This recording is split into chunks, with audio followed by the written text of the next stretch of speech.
안녕하세요. 대이버터 자동차 산업과 2차 전지를 담당하고 있는 한중입니다. 오늘 덕산테코피아 함께 보도록 하겠습니다. 오늘 덕산테코피아가 주가 상승이 굉장히 강하게 나왔습니다. 종가 기준으로 23% 정도 상승 마감을 했는데 사실 오늘 상승이 나온 거는 엔시스랑 좀 느낌이 비슷하다고 볼 수 있을 것 같아요.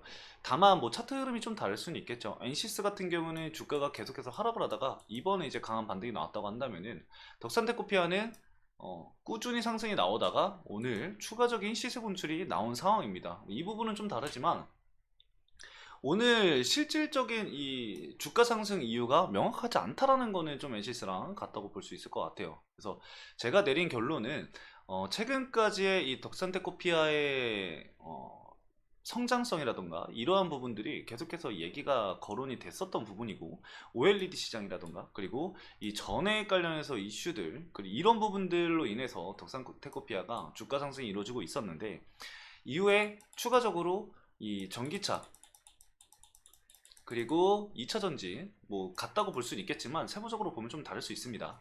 2차 전지 쪽 이제 이슈가 긍정적인 이슈들이 하나씩 계속해서 나오고 있는 상황입니다. 여기서 얘기하는 이 긍정적인 부분은 어떤 부분이냐면은 바로 중국 대륙이죠. 중국 대륙이. 미국에서 좀 기사를 같이 보면서 말씀을 드리도록 하겠습니다.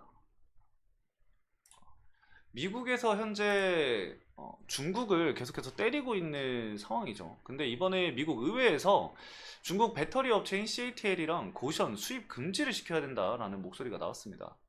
여러분들도 다들 알고 계시는 부분이지만 위구르 강제 노동 방지법이라는 게 있습니다.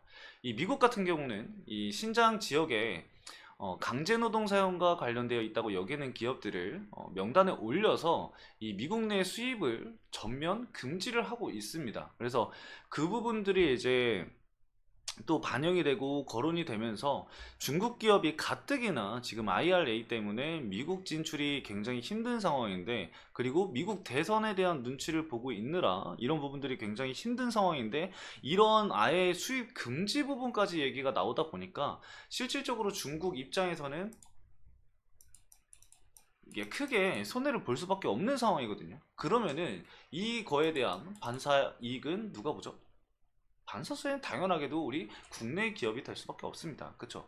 국내 기업이 될 수밖에 없기 때문에 국내 기업들 위주의 이런 좋은 흐름이라던가 이런 부분들이 하나둘씩 나오고 있는 것 같기도 해요. 그리고 이전에 이제 장비주들 위주로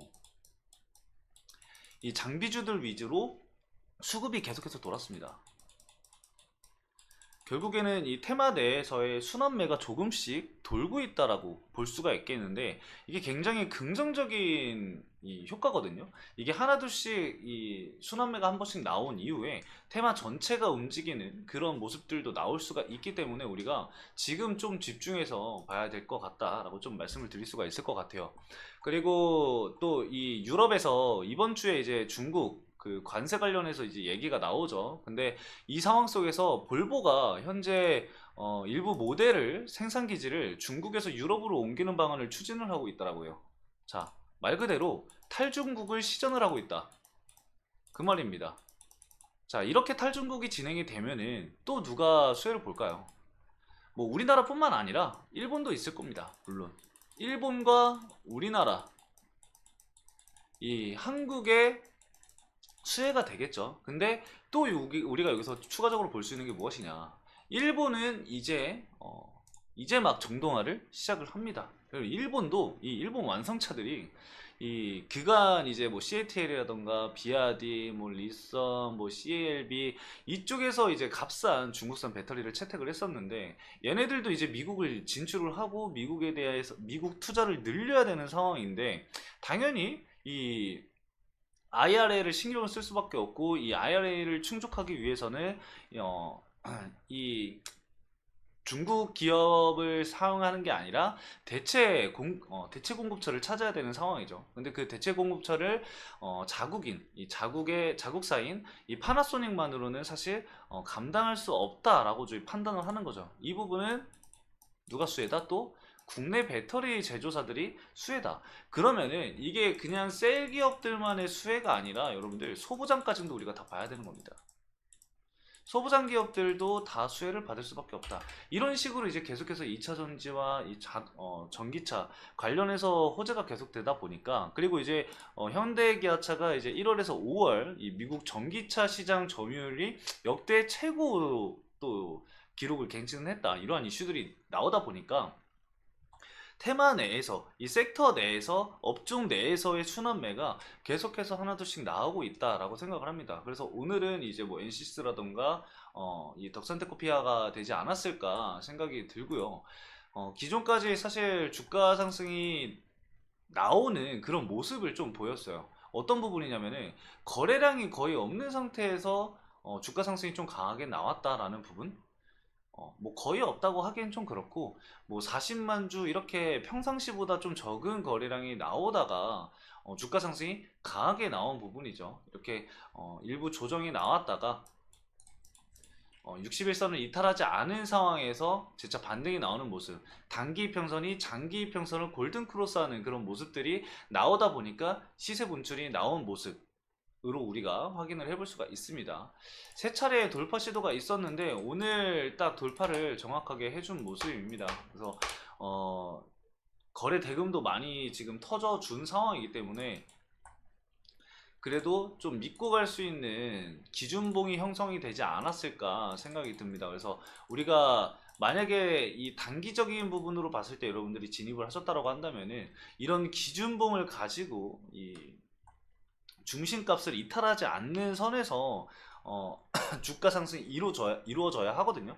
추가 상승이 계속해서 나오던가 아니면은 이 중심선에서 자리를 잡아주는 모습이 나오면서 크게 이탈하지 않는 모습을 보이면서 단기적으로 박스권을 형성을 하고 다시 주가가 상승하는 그런 모습들이 그려져야지, 그리고 아니면은 5일선을 이탈하지 않는 모습을 보여주면 추세를 좀 이어갈 수 있다라고 좀 생각을 하고 있습니다. 그래서 단기적으로 대응하시는 분이나 아니면 중장기 스윙 이렇게 대응하는 게 각각 다르신 분들은 각각의 다른 관점으로 꼭 이 기술적 분석을 보셔야 한다라고 제가 누누이 항상 말씀을 드리지만 오늘 다시 한번 말씀을 드릴게요. 정말 중요합니다. 꼭 여러분들 그 부분 중요하게 생각을 하셔야 된다라고 말씀을 드리고 싶고요.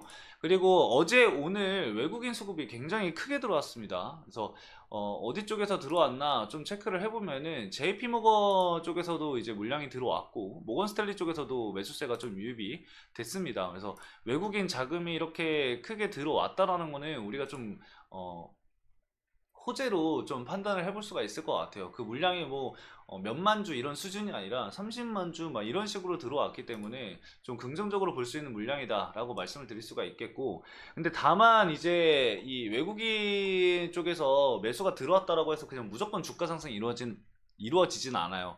이제 매수세가 유입된 후에 차익 실현 물량이 어떻게 나오는지도 우리가 또 지켜봐야 하거든요. 그래서 이전 또 물량이 들어왔었던 거를 좀 체크를 해보면은 뭐 2월 4일, 12월 4일, 뭐 12월 8일, 뭐 이때 이렇게 주가 상승이 나오다가 다시 또 차익 실현 물량이 나오면서 주가가 이렇게 조정을 받는 모습들을 그렸었던 부분들도 있습니다. 그래서 단기 차익 실현 물량이 나오는지는 꼭 우리가 한번 체크를 해봐야 되니까 그것도 제가 나중에 체크를 해서 여러분들에게 말씀을 드릴 겁니다. 그래서 참고해 주시면 좋을 것 같고요. 제가 말씀드렸었던 중심값 그리고 외국인 자금만 크게 이탈하지 않는다고 한다면은 이평선을 기준으로 해서 여러분들 대응하실 때 참고를 하시면 좋을 것 같습니다. 자, 추가적인 이 제가 놓쳤던 만약에 덕산테크피아의 이슈가 있다고 한다면은 댓글란에 적어주시면은 제가 정정을 해서 그 부분에 맞게 분석을 해서 올려드리도록 하겠습니다. 자, 오늘 간단하게 여기까지 말씀을 드리면서 마치도록 하겠습니다. 오늘도 시청해주신 여러분들 감사합니다.